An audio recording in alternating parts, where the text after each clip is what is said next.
नमस्कार दोस्तों। हम पढ़ रहे हैं गैर संवैधानिक निकाय नॉन कॉन्स्टिट्यूशनल बॉडीज। सबसे पहले नीति आयोग से शुरू करेंगे, फिर राष्ट्रीय मानवाधिकार आयोग पढ़ेंगे। तो ये रहा नीति आयोग, जिसे पहले योजना आयोग भी कहा जाता था। ठीक है, इसका नाम NITI आयोग बाद में किया गया, पहले इसे योजना आयोग के नाम से जाना जाता था। इसका हम जिक्र करेंगे, इसको कब जो है नीति आयोग यानी NITI आयोग बना दिया गया। इस NITI की फुल फॉर्म क्या है वो सब समझेंगे, और सारी चीज़ें हम M लक्ष्मीकांत की सहायता से पढ़ने वाले हैं। हम पढ़ रहे हैं polity and governance from M Laxmikanth, 54th chapter. स्थापना की बात करें तो 13 अगस्त 2014 को, देखिए 2014 में 15 अगस्त से ठीक 2 दिन पहले 13 अगस्त 2014 को जब मोदी जी प्रधानमंत्री बने तो मोदी सरकार ने 65 वर्ष पुराने योजना आयोग को भंग कर दिया और इसके स्थान पर एक नए निकाय की निकट भविष्य में स्थापना की घोषणा की। 65 वर्ष पुराने योजना आयोग को भंग कर दिया गया 13 अगस्त 2014 को मोदी सरकार के द्वारा। जब मोदी जी प्रधानमंत्री बने तो उन्होंने योजना आयोग की ऐसी तैसी कर दी, और उसी के अनुरूप 1 जनवरी 2015 को नीति आयोग बनाया गया। 2014 में इसको भंग किया गया, अगस्त से लेकर के फिर जनवरी 2015 तक इंतजार किया गया, और 1 जनवरी 2015 आते ही नीति आयोग बना दिया गया। नीति यानी national institute for transforming India, यानी एक ऐसा इंस्टीट्यूट बनाया गया नेशनल लेवल का जो इंडिया को ट्रांसफॉर्म कर दे। इस तरह से इसका आयोग का गठन किया गया। NITI ऐसा इंस्टीट्यूट नेशनल लेवल का जो इंडिया को ट्रांसफॉर्म कर दे, यानी कि national institute for transforming India की स्थापना की गई। नेशनल इंस्टीट्यूट यानी NI फॉर ट्रांसफॉर्मिंग इंडिया यानी TI, तो ये बना NITI यानी नीति आयोग। इसकी स्थापना 1 जनवरी 2015 से होती है। 13 अगस्त 2014 को 65 वर्ष पुराने उस आयोग की क्या कर दी, ऐसे तैसे कर दी। मतलब जब से ये योजना आयोग था उसको योजना आयोग के रूप में चलाया जा रहा था। उल्लेखनीय है कि नीति आयोग योजना आयोग की तरह ही भारत सरकार के लिए एक कार्यकालीय संकल्प यानी केंद्रीय मंत्रिमंडल के द्वारा सृजित किया गया था। ये एक संकल्प की तरह था।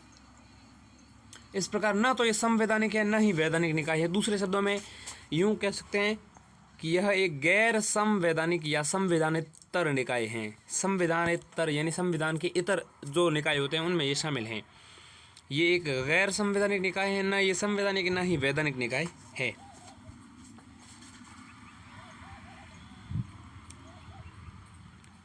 साथ ही एक गैर वैधानिक निकाय यानी संसद के किसी अधिनियम द्वारा अधिनियमित नहीं किया गया है, ये ऐसा निकाय भी हैं। गैर संवैधानिक भी हैं, गैर वैधानिक निकाय भी हैं। यह एक संविधानेतर निकाय है। नीति आयोग भारत सरकार की नीति निर्माण का शीर्ष प्रबुद्ध मंडल अथवा थिंक टैंक है, जो निदेशकीय एवं नीतिगत दोनों प्रकार के इनपुट प्रदान करता है।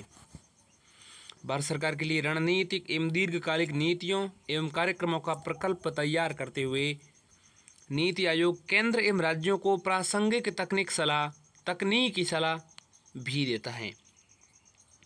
तो यूँ कह सकते हैं कि नीति निर्माण में थिंक टैंक की तरह काम करता है ये, और चाहे वो राज्य हो चाहे भारत सरकार के लिए केंद्र के लिए हो, दोनों को ये प्रासंगिक तकनीकी सलाह भी देता है। योजना आयोग युग की पहचान है। नीतियों का केंद्र से राज्यों को एक तरफा प्रवाह है। योजना आयोग युग की पहचान है। योजना आयोग युग की पहचान है। नीतियों का केंद्र से राज्यों को एक तरफा प्रवाह, यानी केंद्र से राज्यों को जाएंगी सारी योजनाएं, वो योजना आयोग की तरफ थी, जो कि अब राज्यों के वास्तविक एवं सतत भागीदार से प्रतिस्थापित हो गई हैं। मतलब नीति आयोग के द्वारा राज्यों को भी उसी तरह से सलाह मिलती रहेंगी। पूर्व के आदेश एवं नियंत्रण दृष्टिकोण से परिप्रेक्ष्यात्मक बदलाव के रूप में नीति आयोग अब विविध वैचारिक दृष्टिकोणों को संघर्षवादी रुख नहीं अपनाकर सहयोगात्मक स्थिति में समायोजित करता है। संघवाद की भावना के अनुरूप नीति की अपनी नीतिगत सोच भी आधार से शीर्ष न होकर शीर्ष से आधार दृष्टिकोण के आधार पर रूपायित हो गई है। संघवाद की भावना के अनुरूप नीति की अपनी नीतिगत सोच आधार से शीर्ष न होकर के शीर्ष से आधार के दृष्टिकोण के आधार पर रूपायित हो गई हैं। अब हम समझेंगे तर्काधार। योजना आयोग के स्थान पर नीति आयोग की स्थापना का कारण स्पष्ट करते हुए भारत सरकार ने निम्नलिखित राय व्यक्त की। पहला, भारत पिछले 6 दशकों के अंदर एक परिप्रेक्ष्यात्मक बदलाव से गुजरा है। राजनीतिक, आर्थिक, सामाजिक, प्रौद्योगिकी, साथ ही जनसांख्यिकी के रूप में। इस बीच राष्ट्रीय विकास में सरकार की भूमिका भी समांतर रूप से विकसित या परिवर्तित होती गई है। बदलते समय के साथ संगति बैठाते हुए भारत सरकार ने पूर्ववर्ती योजना आयोग के स्थान पर नीति आयोग की स्थापना भारत की जनता आवश्यकताओं और आकांक्षाओं की पूर्ति बेहतर ढंग से करने के उद्देश्य से की है। ये भारत सरकार का कथन था।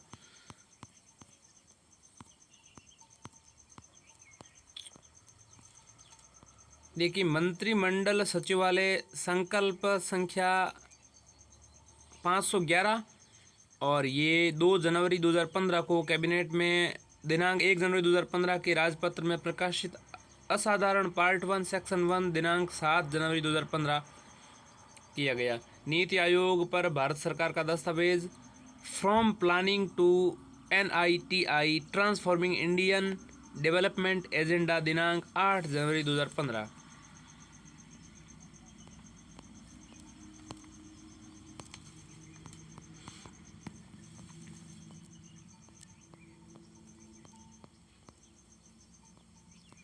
नई संस्था विकासात्मक प्रक्रिया के लिए उत्प्रेरक के रूप में कार्य करेगी।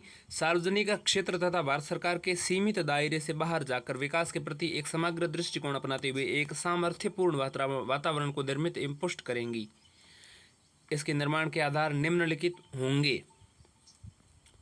उन्होंने जो आधार बताए सरकार ने, वो पहला, राष्ट्र के विकास में राज्य की बराबरी की भागीदारी के रूप में सशक्त भूमिका सहकारी संघवाद के सिद्धांत को कार्य रूप में परिणत करेगा।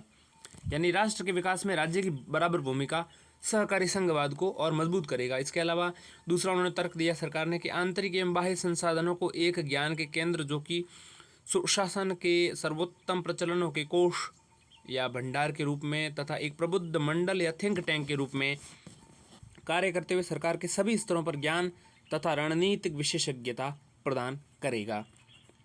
तीसरा उन्होंने कहा कार्यान्वयन संभव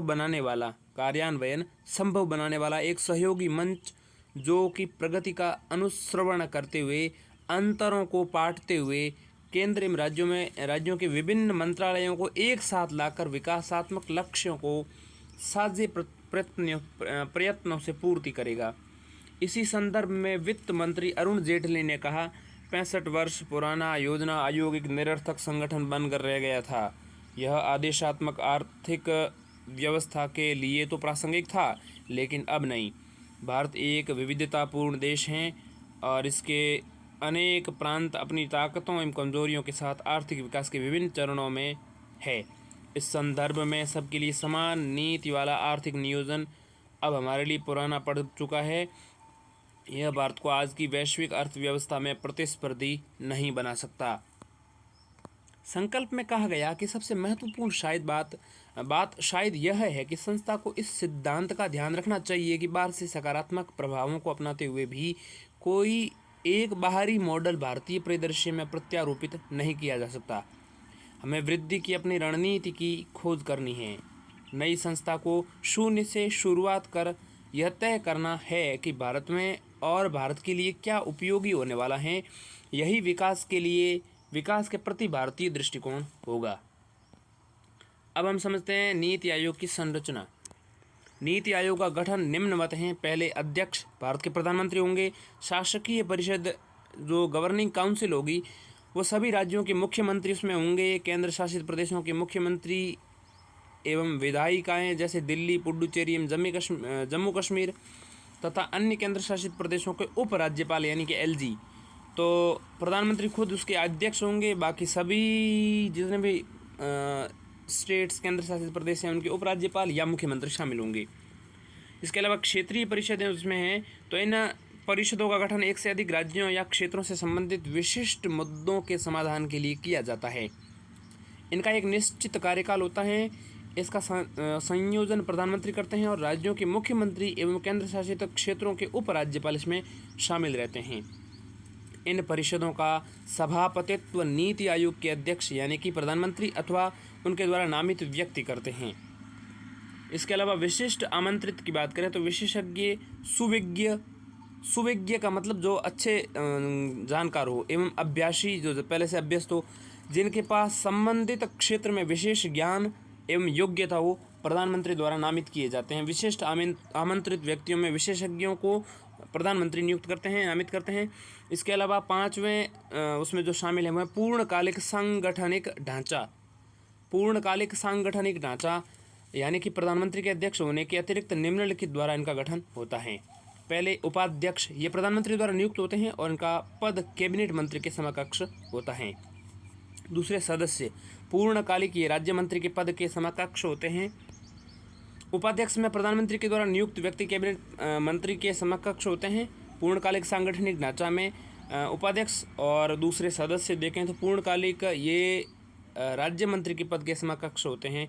उपाध्यक्ष जो हैं प्रधानमंत्री द्वारा नियुक्त होते हैं और कैबिनेट मंत्री के समकक्ष होते हैं, और सदस्य जो होते हैं वो राज्य मंत्री के समकक्ष होते हैं। केंद्रीय मंत्री होते हैं कैबिनेट के सदस्य, और राज्य मंत्री जो होते हैं वो सदस्य के समकक्ष होते हैं। मंत्री जैसे कि आप जानते हैं कितने प्रकार के होते हैं, आपने जब मंत्री परिषद यानी कि कैबिनेट पढ़ी तो वहाँ आपने मंत्रियों के प्रकार समझे होंगे। तीसरे जो पूर्णकालिक में होते हैं वो हैं तीसरे जो है उसमें अंशकालिक सदस्य। पूर्णकालिक सदस्य हमने देख ली।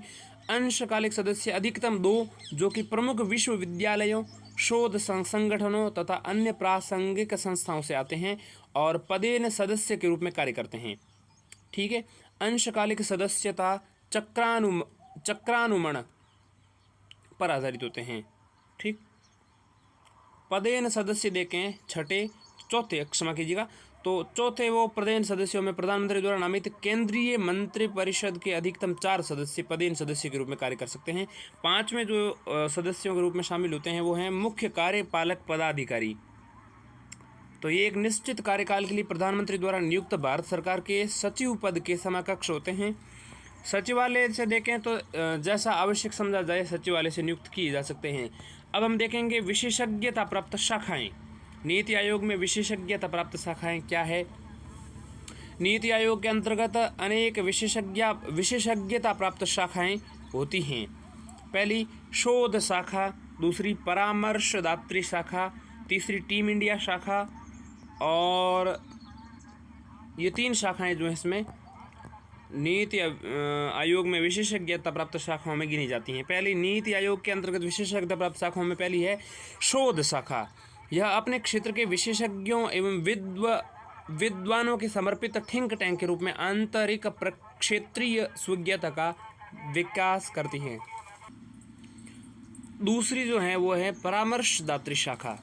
यह सुविज्ञता एवं निधियन के विशेषज्ञ पैनल की एक बड़ी मंडी उपलब्ध कराता है, जिसका उपयोग केंद्र एवं राज्य सरकारें अपनी ज़रूरतों के अनुसार कर सकती हैं। परामर्शदात्री शाखा क्या होती है? परामर्श देने वाले, परामर्शदात्री यानी देने वाले।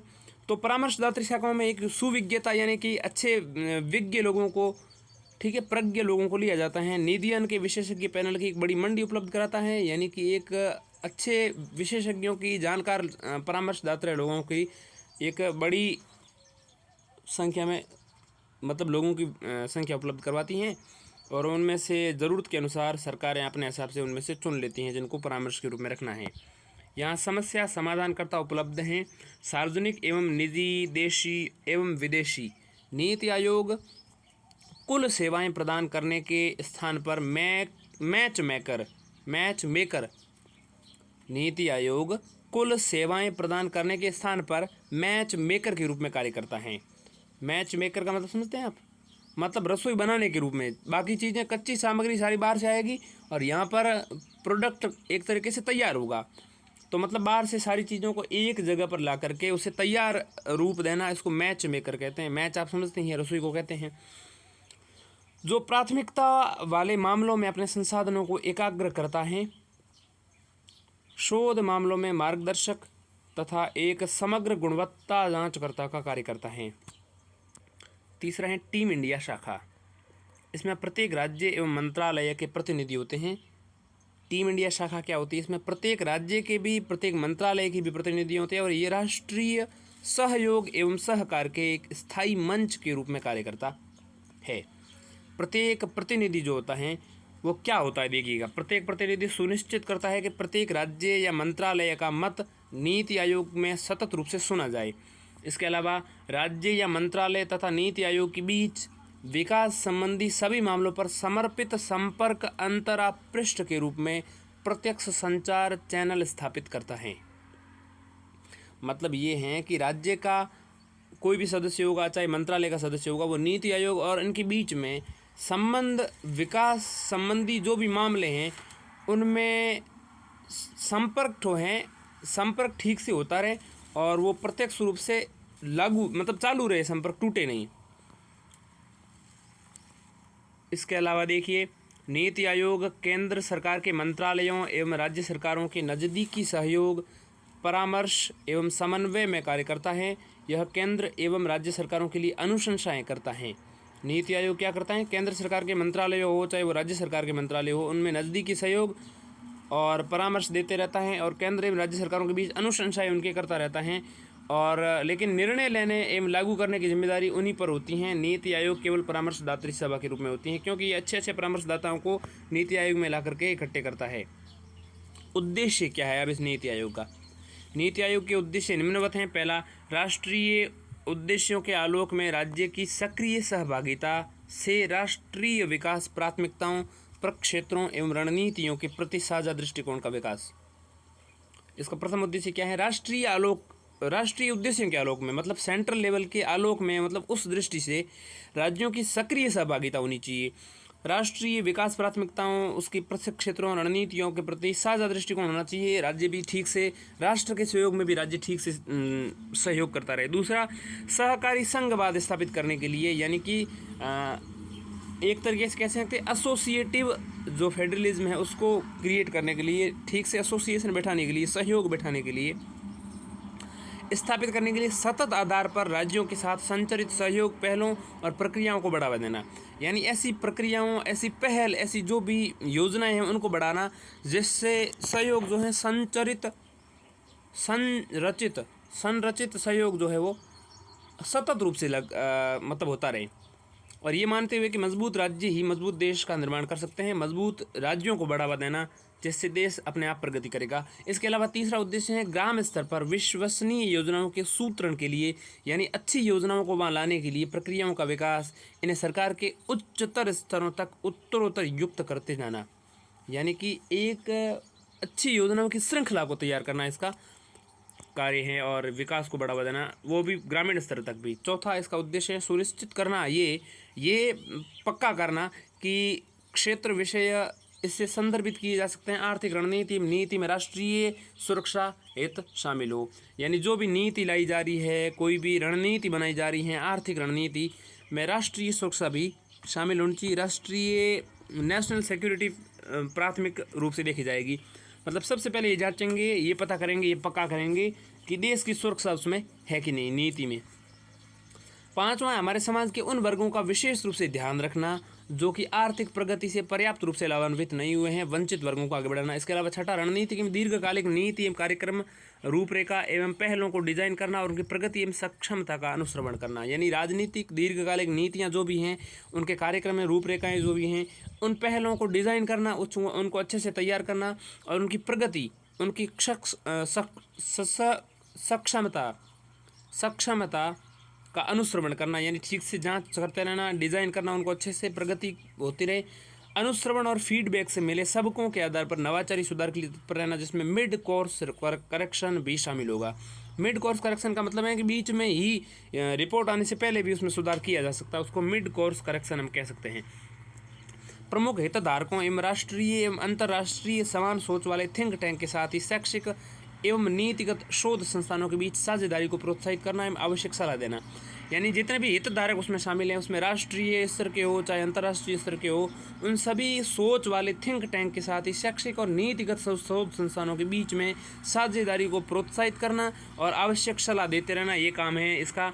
इसके अलावा राष्ट्रीय एवं अंतर्राष्ट्रीय स्तर के विशेषज्ञों को अभ्यासियों एवं अन्य साझेदारों के सहयोगी समुदाय के माध्यम से ज्ञान, नवाचार, उद्यमितापूर्ण समर्थक रक्षा प्रणाली का सृजन करना। इसके अलावा अंतर प्रक्षेपीय एवं अंतर विभागीय मुद्दों के समाधान के लिए एक मंच प्रदान करना ताकि विकास एजेंडा को लागू करने की गति तीव्र की जा सके। इसके अलावा अत्याधुनिक संसाधन केंद्र के रूप में कार्य करना, धरणीय एवं सतत विकास क्षेत्र में सुशासन एवं सर्वोत्तम प्रचलनों पर वेशोध के निदान कोष के रूप में कार्य करना, ये सब कार्य काम करना है। इसके अतिरिक्त कार्यक्रमों एवं पहलों के कार्यान्वयन का सक्रिय रूप से अनुश्रवण एवं समीक्षा करना, साथ ही जरूरी संसाधनों की पहचान करना जिससे कि वितरण में सफलता की संभाव्यता को मजबूती प्रदान की जा सके। इसके अलावा प्रौद्योगिकी उन्नयन व कार्यक्रमों एवं पहलों के कार्यान्वयन के लिए क्षमता निर्माण पर एकाग्रता करना रखना, राष्ट्रीय विकास एजेंडा एवं उपयुक्त उद्देश्यों के कार्यान्वयन के लिए जरूरी एवं अन्य गतिविधियों को अपने हाथ में लेना। उपरोक्त के माध्यम से नीति आयोग निम्नलिखित उद्देश्यों एवं अवसरों को पूरा करने का लक्ष्य रखता है। अब लक्ष्य देख लेते हैं हम।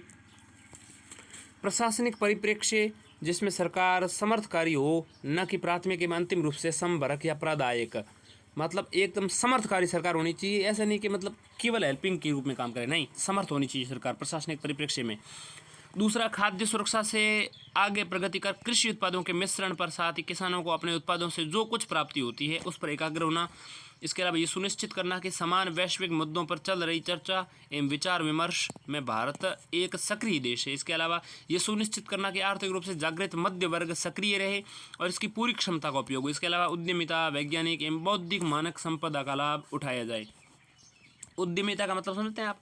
उद्यमिता का मतलब क्या है? छोटे छोटे बिजनेसेस जो खड़े करते हैं। इसके अलावा वैज्ञानिक रूप से, बौद्धिक रूप से जो लाभ संपदा का है वो उठाया जाए। इसके अलावा अप्रवासी भारतीय समुदाय की भू आर्थिक एवं भू राजनीतिक सामर्थ्य का लाभ लेना, साथ लेना। इसके अलावा नगरीकरण को एक अवसर के रूप में उपयोग कर परिपूर्ण एवं सुरक्षित आवासन का सृजन जिसमें आधुनिक प्रौद्योगिकी का इस्तेमाल हो। प्रौद्योगिकी का उपयोग करके अभिशासन में अपारदर्शिता एवं दुस्साहसपूर्ण कार्रवाई की संभावना को कम करना। अपारदर्शी कार्रवाई न हो और दुस्साहसपूर्ण कार्रवाई भी न हो, ये प्रौद्योगिकी में इसका उपयोग किया जाना। नीति आयोग भारत को चुनौतियों से बेहतर ढंग से जूझने के लिए सक्षम बनाने का लक्ष्य रखता है और निम्नलिखित माध्यम से ऐसा वो करेगा। पहला, भारत के जनसंख्यात्मक लाभांश का उपयोग कर युवाओं, नर नारियों की क्षमता का शिक्षा, कौशल विकास, लैंगिक भेदभाव की समाप्ति एवं रोजगार के माध्यम से पूरा लाभ उठाना। निर्धनता उन्मूलन व प्रत्येक भारतीय के लिए गरिमापूर्ण एवं आत्म सम्मान युक्त जीवन का अवसर। लैंगिक पूर्वाग्रह, जाति एवं आर्थिक विषमता के आधार पर उपजी असमानता का समाधान। इसके अलावा विकास प्रक्रिया से गांवों को संस्थागत रूप से जोड़ना और 50 मिलियन छोटे व्यवसायियों को नीतिगत समर्थन जो कि रोजगार सृजन का बृहद स्रोत हैं। इसके अलावा अपने पर्यावरणीय एवं पारिस्थितिकीय परिसंपत्ति की सुरक्षा भी इसका एक शामिल है इसमें। इसका हम बात करते हैं कार्यों की। नीति आयोग विविध कार्यों को 4 प्रमुख शीर्षकों के माध्यम से बांट सकते हैं। तो विविध कार्यों में पहला कार्य है नीति एवं कार्यक्रम फ्रेमवर्क का प्रकल्पन। तो ये चारों जो है, इन चारों को याद कर लीजिए, इस आधार पर आप कार्यों को लिख पाएंगे। नीति एवं कार्यक्रम फ्रेमवर्क का प्रकल्पन, यानी कि नीति और कार्यक्रम जो भी रखे जा रहे हैं उसके आधार पे इनका पहला, नीति एवं कार्यक्रम फ्रेमवर्क का प्रकल्पन। दूसरा, सहकारी संघवाद को प्रोत्साहन। दूसरा, अनुश्रवण एवं मूल्यांकन। चौथा, विचार समूह एवं ज्ञान एवं नवाचार केंद्र के रूप में कार्य करना। नीति आयोग कार्यात्मक रूप से अनेक उदग्र कोटियों में विभाजित है जो कि प्रक्षेत्र संबंधी मुद्दों की जांच एवं उनके हल के साथ राष्ट्रीय विकास एवं आर्थिक वृद्धि के लिए प्राथमिकताएं निर्धारित करने के लिए उत्तरदायी है। नीति आयोग की समस्त गतिविधियों को विभाजित करते हुए टीम इंडिया तथा ज्ञान एवं नवाचार केंद्रों, नॉलेज एंड इनोवेशन हब्स का गठन हुआ। उसके अनुसार अधोलंबों एवं प्रमुख संभागों, वर्टिकल एंड कोर डिविजन्स का सृजन किया गया।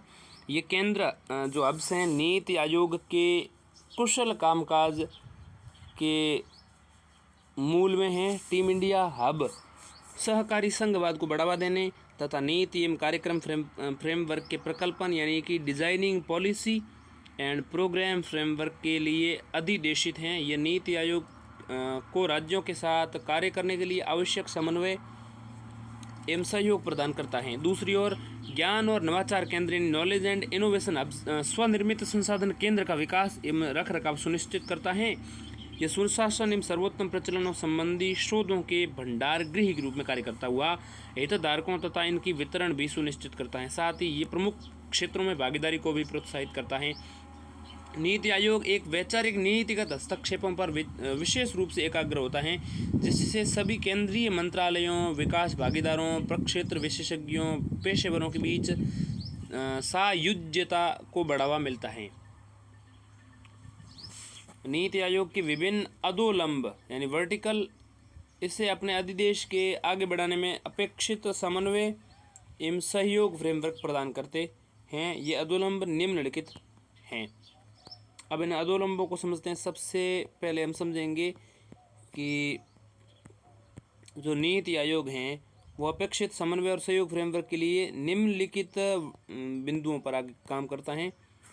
कौन कौन सी चीज़ों पर वो काम करते हैं? तो पहला है कृषि, ठीक है, तो कृषि पर काम करते हैं। दूसरा आंकड़ा प्रबंधन एवं विश्लेषण, आंकड़ा प्रबंधन एवं विश्लेषण। तीसरा ऊर्जा, चौथा वित्तीय संसाधन और पांचवा अभिशासन एवं शोध यानी गवर्नमेंट एंड रिसर्च। छठा है प्रशासकीय परिषद सचिवालय यानी कि गवर्नमेंट काउंसिल सेक्रेटेरिएट। इसके अलावा स्वास्थ्य सातवां, आठवां मानव संसाधन विकास और नौवां उद्योग, 10वां अधिरचना संपर्क यानी कि इंफ्रास्ट्रक्चर कनेक्टिविटी, और इसके अलावा 11 है भूमि एवं जल प्रबंधन, 12 नगरीकरण का प्रबंधन, 13 प्राकृतिक संसाधन एवं पर्यावरण, 14वां NGO दर्पण, 15वां परियोजना मूल्यांकन एवं प्रबंधन संभाग यानी कि प्रोजेक्ट अप्राइसल एंड मैनेजमेंट डिवीज़न यानी कि PAMD, और 16वां सार्वजनिक निधि भागीदारी, और 17वां ग्रामीण विकास, 18वां विज्ञान एवं प्रौद्योगिकी, 19वां कौशल विकास एवं रोजगार, 20वां सामाजिक न्याय एवं अधिकारिता, 21वां राज्य समन्वय एवं विकेंद्रित नियोजन, 22वां धरणीय विकास लक्ष्य, और 23वां स्वैच्छिक कार्य कोषांग यानी कि वल्नरिटी एक्शन कॉल। इसके अलावा 24वां महिला एवं बाल विकास इसमें शामिल हैं। मार्गदर्शक सिद्धांत, उपरोक्त कार्यों के संपादन के लिए नीति आयोग निम्नलिखित सिद्धांतों द्वारा निर्देशित होता है। जो भी कार्य ऊपर बताए गए थे उन सब कार्यों के लिए निम्न प्रकार के सिद्धांतों का उपयोग करता है। पहला है अंत्योदय। अंत्योदय सिद्धांत क्या करता है? देखिए, गरीबों, हाशियाकृत लोगों तथा अभिवंचितों की सेवा एवं उत्थान पंडित दीनदयाल उपाध्याय के अंत्योदय विचार के अनुसार, पंडित दीनदयाल उपाध्याय के अंत्योदय विचार के अनुसार अंत्योदय योजना। दूसरा है समावेशिता, असुरक्षित एवं हाशियाकृत वर्गों को सशक्त बनाना, पहचान आधारित हर प्रकार के भेदभाव, लिंग, क्षेत्र, धर्म, जाति अथवा वर्ग को समाप्त करना। तीसरा ग्राम, विकास प्रक्रिया से गांव को जोड़ना, हमारे नैतिक बोध, संस्कृति की ताकत और ऊर्जा ऊर्जित करना। चौथा सिद्धांत है जनसंख्यात्मक लाभांश, हमारी सबसे बड़ी परिसंपत्ति है भारतीय जन का उपयोग करना, शिक्षा, कौशल विकास तथा उत्पादक आजीविका अवसरों के माध्यम से उनके सशक्तिकरण पर ध्यान देना। पांचवा है जन सहभागिता, विकास प्रक्रिया को जन चालित बनाकर जागृत एवं सहभागी नागरिकों को सुशासन का चालक या ड्राइवर बनाना। छठा अभिशासन यानी सुशासन, खुले, पारदर्शी, उत्तरदायी, सक्रिय एवं सौद्देश्य अभिशासन शैली को प्रश्रय देते हुए लागत से उत्पाद से परिणाम यानी कि from outlay to output to outcome की और प्रयासों का अंतरण। अभिशासन क्या है? खुले, पारदर्शी और उत्तरदायी, सक्रिय एवं सौद्देश्य अभिशासन शैली।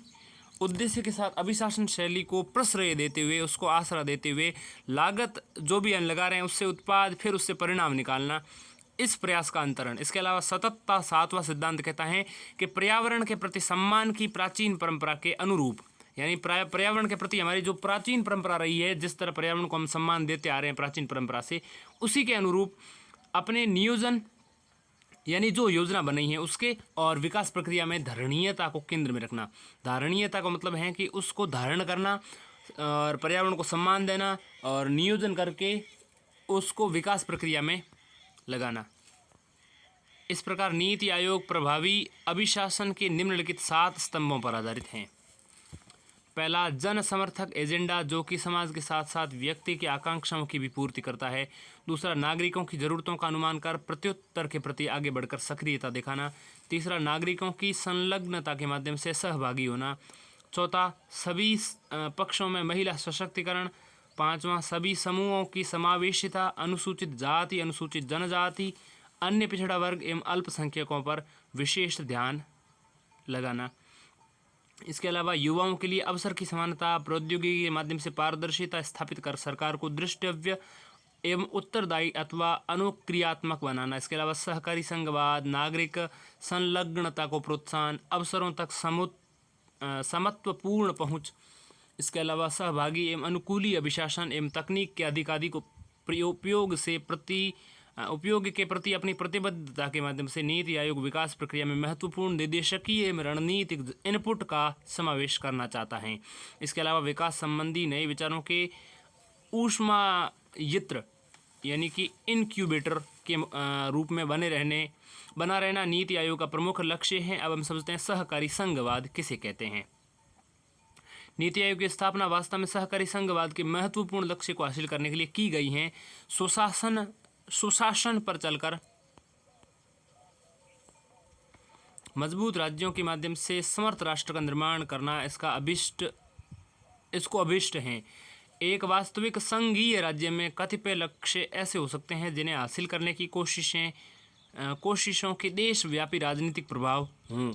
इसलिए बिना राज्यों के सक्रिय सहयोग के राष्ट्रीय उद्देश्यों को प्राप्त करना किसी भी संघीय सरकार के लिए संभव नहीं है। इसलिए यह अधिक महत्वपूर्ण एवं प्रासंगिक होगा कि केंद्र और राज्य सरकारों के बराबरी के स्तर पर मिलजुल कर काम करें। सहकारी संघवाद की 2 प्रमुख विशेषताएं हैं।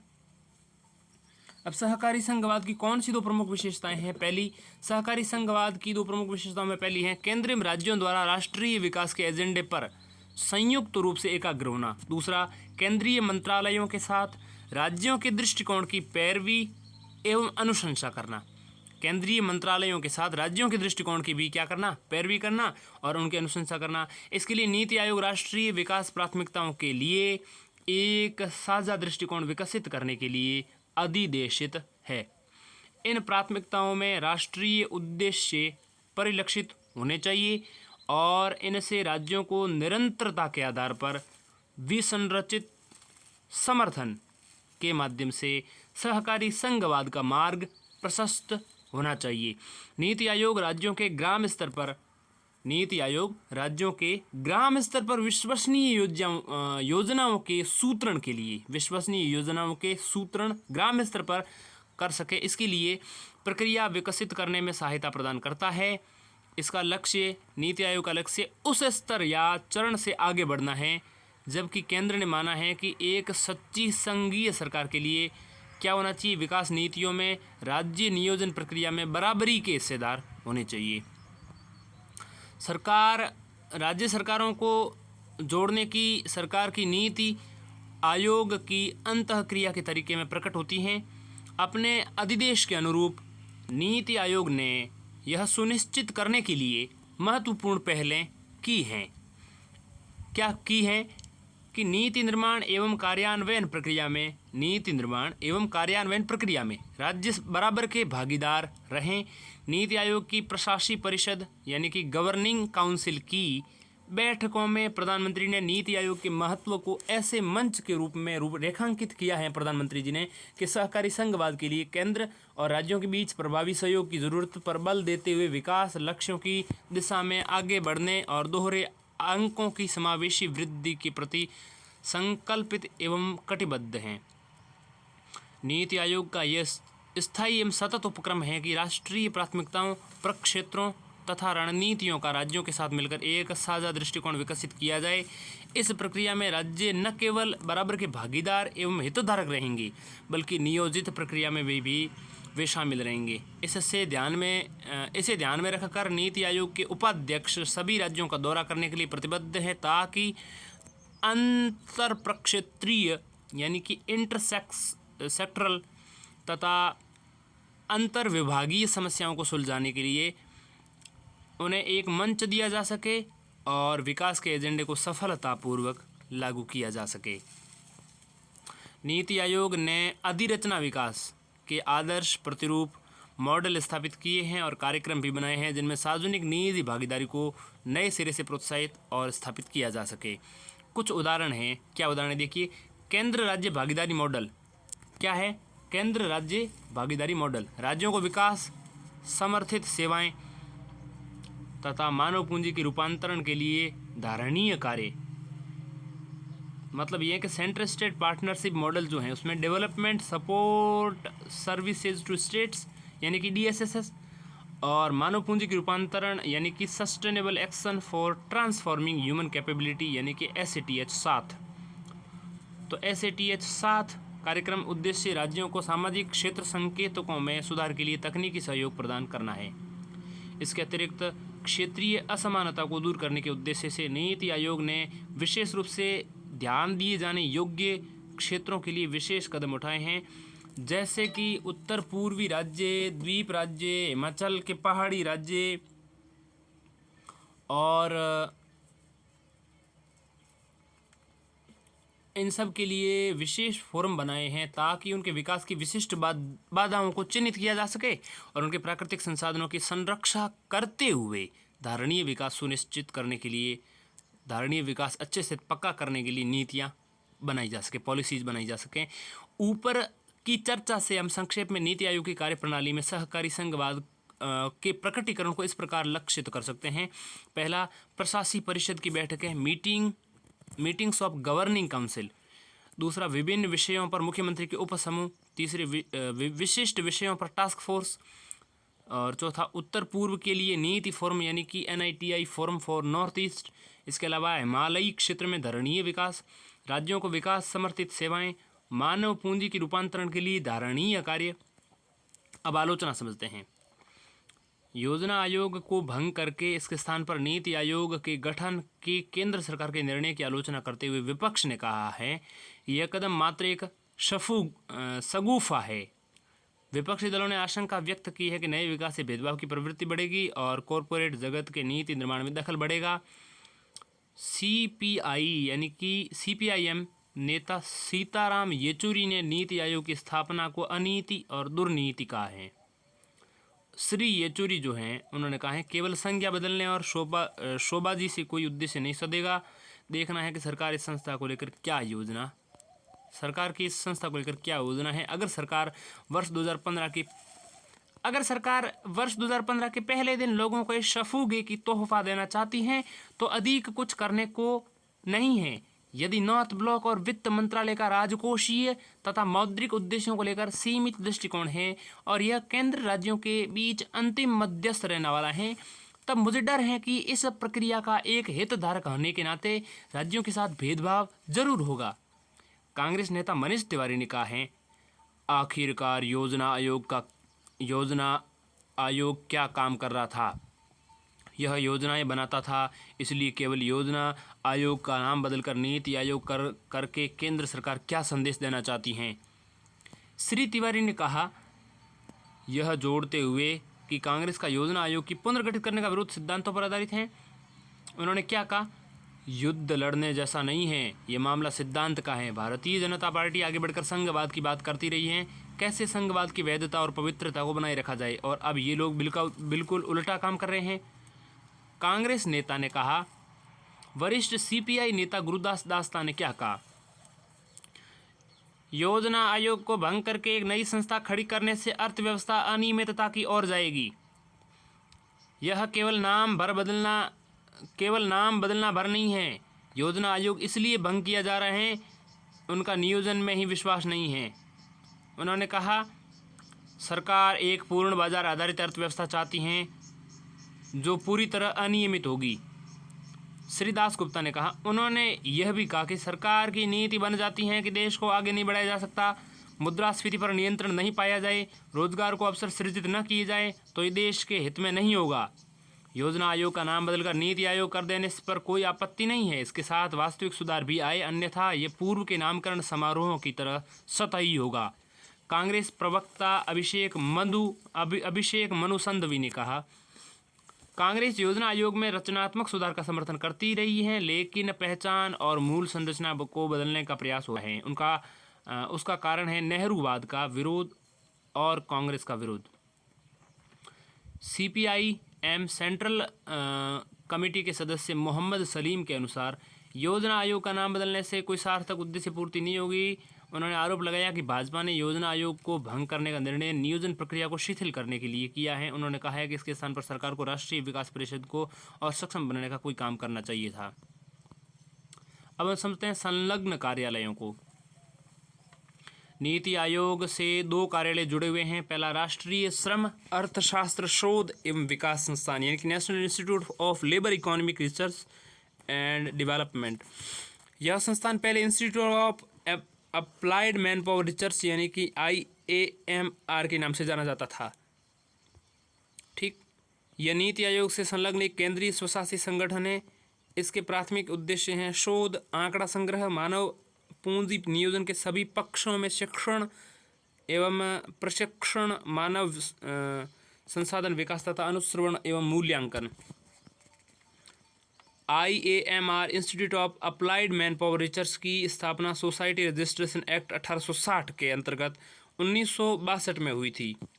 ये विचारों के क्लियरिंग हाउस के रूप में कार्य करता था और मानव पूंजी विकास पर नीतिगत शोध आयोजित करता था ताकि परिप्रेक्ष्यगत योजना तथा नीतिगत ऐक्य को प्रोत्साहित किया जा सके। इस संस्थान का मुख्य उद्देश्य मानव संसाधन की प्रकृति, विशेषताओं एवं उपयोग के बारे में शोध, शिक्षा, प्रशिक्षण एवं परामर्शिता के माध्यम से ज्ञान बढ़ाना है। 2014 में IAMR का नाम बदलकर NILERD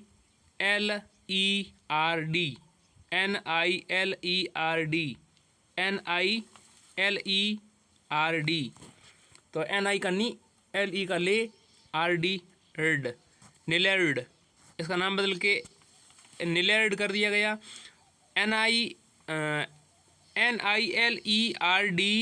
को नीति आयोग यानी पूर्व के योजना आयोग द्वारा अनुदान सहायता के रूप में निधि प्राप्त होती थी। साथ ही इसके शोध परियोजनाओं तथा शैक्षिक एवं प्रशिक्षकीय गतिविधियों आदि से भी इस राजस्व को प्राप्ति होती थी।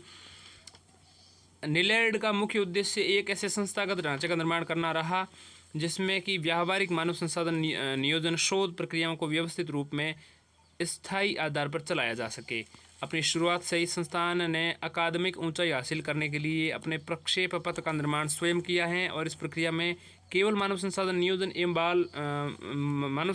नियोजन एवं विकास बल्कि इसने केवल मानव संसाधन नियोजन एवं बल्कि विकास, सार्वजनिक नीति एवं कार्यक्रम के अनुसरण मूल्यांकन के क्षेत्र में भी अनेक प्रकार की अकादमिक गतिविधियों का विकास किया है। पिछले कुछ वर्षों के दौरान संस्था ने राष्ट्रीय प्राथमिकताओं से जुड़े मामलों में उल्लेखनीय गतिशीलता का परिचय दिया है। संस्थान मानव संसाधन नियोजन एवं विकास के क्षेत्र में अंतर्राष्ट्रीय एवं देश के अंदर राष्ट्रीय स्तर पर देश के अंदर प्रतिभागियों को अकादमिक प्रशिक्षण प्रदान करने वाले अग्रणी संस्थान के रूप में उभरा है। संस्थान 2002 में अपने नरेला स्थित परिसर में आ गया। नरेला एक विकासशील शहरी एवं सांस्कृतिक केंद्र है जो कि विशेष आर्थिक क्षेत्र के रूप में घोषित है और राष्ट्रीय राजधानी क्षेत्र के अंतर्गत आता है। दूसरा इसके अंतर्गत जो आता है वो है विकास अनुसंरचण एवं मूल्यांकन कार्यालय। विकास अनुसंरचण एवं मूल्यांकन कार्यालय। योजनाकारों एवं नीति निर्माताओं ने देश में नियोजन प्रक्रिया की शुरुआत से ही एक कार्यकुशल एवं स्वतंत्र मूल्यांकन प्रविधि की जरूरत पर बल दिया है। परिणाम स्वरूप भारत सरकार ने 1954 में केंद्र सरकार द्वारा वित्त पोषित कार्यक्रमों के स्वतंत्र एवं वस्तुनिष्ठ प्रभाव मूल्यांकन के लिए कार्यक्रम मूल्यांकन संगठन यानी कि प्रोग्राम इवैल्यूएशन ऑर्गेनाइजेशन की स्थापना की। विकास अनुश्रवण एवं मूल्यांकन कार्यालय DMEO की स्थापना सरकार ने 2015 में नीति आयोग के एक संलग्न कार्यालय के रूप में की। इसके लिए कार्यक्रम मूल्यांकन संगठन तथा स्वतंत्र मूल्यांकन कार्यालय का विलय कर दिया। DMEO के शीर्ष पर महानिदेशक का पद है, जो कि भारत सरकार के अतिरिक्त सचिव यानी additional secretary of government of India के समकक्ष हैं। इसे स्वतंत्र रूप से करने देने के लिए इसके लिए आवंटन तथा मानव शक्ति की व्यवस्था की गई है। संपूर्ण कार्यात्मक स्वशासन के अलावा विकास अनुश्रवण एवं मूल्यांकन संगठन यानी कि DMEO को भारत सरकार के कार्यक्रमों में पहलों के कार्यान्वयन का सक्रिय अनुश्रवण एवं मूल्यांकन के लिए अधिदेशित किया गया है। इसमें उन संस्थानों की चिन्हित करना शामिल है जिनसे वितरण एवं सुपुर्दगी की सफलता तथा परिधि विस्तार की संभाव्यता को मजबूती दी जा सके। DMEO के कार्यों में सम्मिलित हैं सरकार प्रायोजित कार्यक्रमों के कार्यान्वयन का अनुश्रवण, मंत्रालयों को मूल्यांकन अध्ययन के लिए विचारार्थ विषयों यानी कि TORS के प्रकल्पन में सहायता देना। इसके अलावा SDO की प्रगति एवं कार्यान्वयन का अनुश्रवण, सहकारी संघवाद की भावनाओं को प्रोत्साहित करना, सरकारी कार्यक्रमों का मूल्यांकन संचालित करना। नीति आयोग के स्तर पर कार्यक्रम मूल्यांकन का कार्य उपाध्यक्ष के मार्गदर्शन एवं देखरेख में किया जाता है। इसके अतिरिक्त महानिदेशक DMEO के अधीन 4 उप महानिदेशक यानी कि SAG स्तर के अतिरिक्त संयुक्त सचिव यानी प्रशासन एवं वित्त को संभालने वाले पद स्थापित किए गए हैं। ये सभी पदाधिकारी प्रशासनिक एवं रसद आदि से संबंधित मामलों में सहयोग करते हैं। DMEO का मुख्यालय नीति आयोग दिल्ली में ही स्थित है। DMEO के अंतर्गत 15 क्षेत्रीय विकास अनुश्रवण एवं मूल्यांकन संगठन यानी कि RDMEO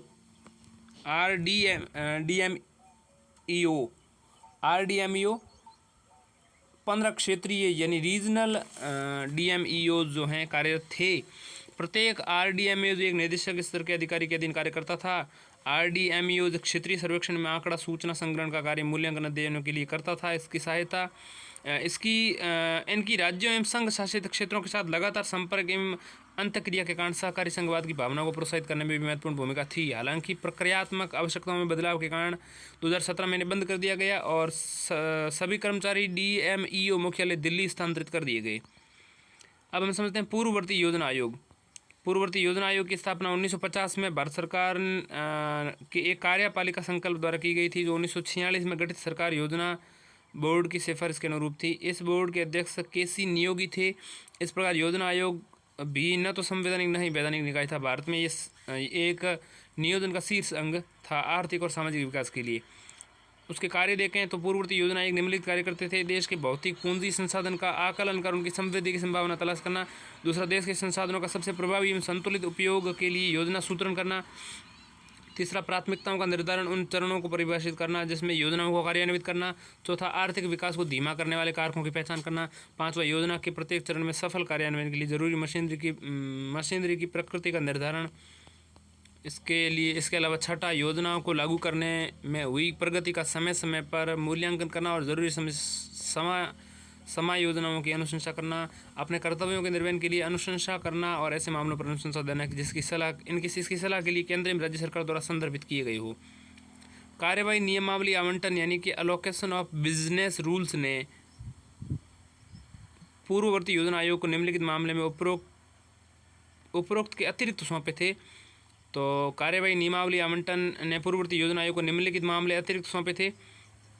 वो थे, एक तो राष्ट्रीय विकास में जन सहयोग, दूसरा समय समय पर अधिसूचित क्षेत्र विकास के लिए विशिष्ट कार्यक्रम और परिप्रेक्ष्य नियोजन यानी कि पर्सपेक्टिव प्लानिंग करनी। इसके अलावा institute of applied man power research यानी कि IAMR इसके अलावा भारतीय विशिष्ट पहचान प्राधिकरण यानी कि unique identification authority of India. इसके अलावा राष्ट्रीय वर्षा सिंचित क्षेत्र प्राधिकरण यानी कि नेशनल रैनफोर्ड एरिया अथॉरिटी NRAA से संबंधित सभी मामले। इसके अलावा पहले नेशनल इन्फॉर्मेटिव सेंटर योजना आयोग के अधीन थे, बाद में इसे सूचना प्रौद्योगिकी मंत्रालय के अधीन कर दिया गया। उल्लेखनीय है कि पहले योजना आयोग एक स्टाफ एजेंसी था, एक सलाहकार निकाय था जिसके पास कोई कार्यपालिका दायित्व नहीं था। ये निर्णय लेने और उसको लागू करवाने के लिए जिम्मेदार नहीं था, ये जिम्मेदारी केंद्र और राज्य सरकारों पर थी। गठन इनका जो है पूर्ववर्ती योजना आयोग का, तो पूर्ववर्ती योजना आयोग के गठन सदस्यता के संदर्भ में निम्नलिखित बिंदुओं को उल्लेख किया जा सकता है। भारत के प्रधानमंत्री योजना आयोग के अध्यक्ष थे, ठीक है। वहीं आयोग की बैठकों की अध्यक्षता करते थे। आयोग का एक उपाध्यक्ष होता था जो कि आयोग का वास्तविक प्रमुख था, अर्थात पूर्णकालिक कार्यात्मक प्रमुख। पंचवर्षीय योजना को तैयार कर उसका प्रारूप केंद्रीय मंत्रिमंडल को सौंपने के लिए जिम्मेदार उसी की थी। उसकी नियुक्ति एक निश्चित कार्यकाल के लिए केंद्रीय मंत्रिमंडल द्वारा की जाती थी। उसे कैबिनेट मंत्री का दर्जा प्राप्त था, हालांकि वह मंत्रिमंडल का सदस्य नहीं था। वह मंत्रिमंडल की बैठकों में आमंत्रित किया जाता था, बिना मत देने के अधिकार के वो वहाँ पर शामिल हो सकता था। इसके अलावा केंद्रीय मंत्री आयोग के अंशकालिक सदस्य के रूप में नियुक्त होते थे। वैसे वित्त मंत्री एवं योजना आयोग के पदेन सदस्य होते थे। इसके अलावा आयोग के 4 से 7 पूर्णकालिक विशेषज्ञ सदस्य होते थे, उन्हें राज्य मंत्री का दर्जा प्राप्त था। इसके अलावा आयोग का एक सदस्य सचिव होता था जो एक वरिष्ठ IAS पदाधिकारी होता था। इसके अलावा आयोग में राज्यों का किसी भी तरह का प्रतिनिधित्व नहीं था, इसलिए योजना आयोग पूर्णतया केंद्र द्वारा गठित संस्था थी। अब हम समझते हैं आलोचनात्मक मूल्यांकन। योजना आयोग की स्थापना सलाहकार भूमिका एक स्टाफ एजेंसी के रूप में की गई थी, बाद में एक मजबूत निदेशक की प्राधिकार के रूप में उभरा और इसकी अनुशंसाओं पर संघ और राज्य सरकार दोनों विचार करते थे, ताकि यहाँ तक कि आलोचकों ने इसे सुपर कैबिनेट की संज्ञा दी। फिर इकोनॉमी कैबिनेट अथवा पैरेलल कैबिनेट, इससे fifth wheel of the coach भी कहा गया था इसको। इसके अलावा योजना आयोग की प्रभुत्वपूर्ण भूमिका के बारे में निम्नलिखित विचार सामने आए। पहला, भारत का प्रशासनिक सुधार आयोग ARC। इसके अलावा प्रशासनिक सुधार आयोग को हम क्या कह सकते हैं? Administrative reform commission. इसके अनुसार संविधान के अंतर्गत मंत्री, चाहे वे केंद्र के हो राज्य के मंत्री हो, अंतिम कार्यपालिका अधिकारी होते हैं। दुर्भाग्यवश योजना आयोग कुछ अंशों में पैरेलल कैबिनेट यानी कि समांतर मंत्रिमंडल, बल्कि कभी कभी सुपर कैबिनेट के रूप में जाना जा रहा है। इसके अलावा के संथानम उन्होंने कहा कि इन संविधान वेत्ता ने कहा है कि योजना ने संघ का स्थान ले लिया है और हमारा देश अर्थों में एक प्रणाली की तरह कार्य कर रहा है। इसके अलावा PV राजमन्नार ने कहा है, चतुर्थ वित्त आयोग के अध्यक्ष राजमन्नार ने संघीय राजकोषीय अंतरणों में योजना आयोग और वित्त आयोग के परस्पर व्यापी प्रकारों और उत्तरदायित्वों को उजागर किया है। अब हम समझते हैं राष्ट्रीय विकास परिषद को। 1 जनवरी 2016 को यह समाचार मिला कि मोदी सरकार ने राष्ट्रीय विकास परिषद को भंग करने या समाप्त करने और इसकी शक्तियों को नीति आयोग के शासी परिषद को अंतरित करने का निर्णय लिया है।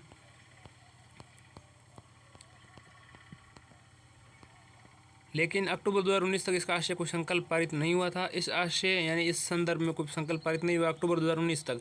यह भी अनिवार्य रूप से उल्लेखनीय है कि NDC की आखिरी बैठक 57वीं 2012 को 12वीं 2017 को स्वीकृत करने के लिए हुई थी। NDC की स्थापना अगस्त 1954 में भारत सरकार ने एक कार्यपालिका संकल्प द्वारा पारित की थी और जिसकी अनुशंसा जो है प्रथम राष्ट्रीय विकास नेशनल डेवलपमेंट काउंसिल, तो NDC यानी कि नेशनल डेवलपमेंट काउंसिल NDC की आखिरी बैठक जो है 57वीं बैठक 2012 में हुई और 12वीं 2017 को स्वीकृत करने के लिए हुई, ठीक है। 12वीं योजना को स्वीकृत करने के लिए हुई थी 57वीं बैठक।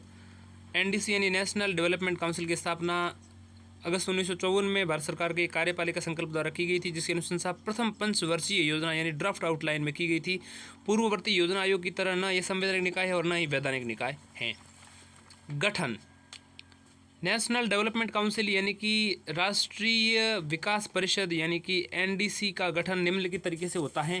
भारत के प्रधानमंत्री के अध्यक्ष या प्रमुख, समस्त संघीय कैबिनेट मंत्री 1967 से थे जो भी थे उसमें सदस्य के रूप में, सभी राज्यों के मुख्यमंत्री, इसके अलावा सभी संघीय क्षेत्रों के मुख्यमंत्री या प्रशासक, इसके अलावा योजना आयोग यानी नीति आयोग के सदस्य भी इसके सदस्य थे। योजना आयोग या नीति आयोग के सचिव ही एनडीसी के सचिव के रूप में कार्य करते थे और इसे प्रशासनिक एवं अन्य सहायता योजना आयोग यानी नीति आयोग द्वारा प्रदान की जाती थी।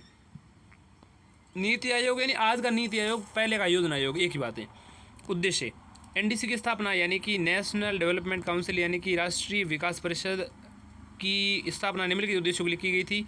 योजना के कार्यान्वयन में राज्यों का सहयोग प्राप्त करने के लिए। दूसरा, योजना को सहायता देने के लिए राष्ट्रीय प्रयासों और संसाधनों को मजबूती प्रदान करने के लिए। दूसरा, महत्वपूर्ण क्षेत्रों में समान आर्थिक नीतियों को बढ़ावा देने के लिए और देश के सभी भागों को संतुलित और द्रुत विकास सुनिश्चित करने के लिए। इनके कार्य समझ लेते हैं। तो एनडीसी यानी नेशनल डेवलपमेंट काउंसिल यानी कि राष्ट्रीय विकास परिषद का कार्य देखें तो उपरोक्त उद्देश्यों के लिए इसके कार्य निश्चित किए गए थे। कार्य थे, पहले राष्ट्रीय योजना की तैयारी के लिए दिशा निर्देश निर्धारित करना, राष्ट्रीय योजना की तैयारी करने के लिए। दूसरा, योजना आयोग द्वारा तैयार राष्ट्रीय योजना पर विचार करना। तीसरा, योजना आयोग को कार्यान्वित करने के लिए जरूरी संसाधनों का आकलन और समृद्धि की उपाय सूचना। चौथा, राष्ट्रीय विकास को प्रभावित करने वाले सामाजिक आर्थिक नीतियों से संबंधित महत्वपूर्ण प्रश्नों पर विचार करना। पांचवा, राष्ट्रीय योजना के कामकाज की समय समय पर समीक्षा करना। छठा, योजना में निश्चित लक्ष्यों की प्राप्ति के लिए उपायों की अनुशंसा करना। प्रारूप, पंचवर्षीय योजना यानी कि योजना आयोग या अब नीति आयोग जो बन गया है उसकी सर्वप्रथम केंद्रीय मंत्रिमंडल को भेजा जाता था। प्रारूप जो है केंद्रीय मंत्रिमंडल यानी कैबिनेट को भेजा जाता था। इसकी स्वीकृति के पश्चात इसे एनडीसी यानी नेशनल डेवलपमेंट काउंसिल के समक्ष प्रस्तुत किया जाता था। इसकी स्वीकृति के लिए ये भेजा जाता था। राष्ट्रीय विकास परिषद इसे स्वीकृति दे देता था। इसके बाद ये प्रारूप जो है योजना संसद के समक्ष प्रस्तुत किया जाता। योजना जो है संसद के समक्ष प्रस्तुत होती और संसद जो है इसकी स्वीकृति के बाद आधिकारिक योजना मान लिया जाता और इसकी सरकारी गजट में इसे प्रकाशित किया जाता। इस प्रकार संसद के नीचे एनडीसी उच्चतम निकाय हैं।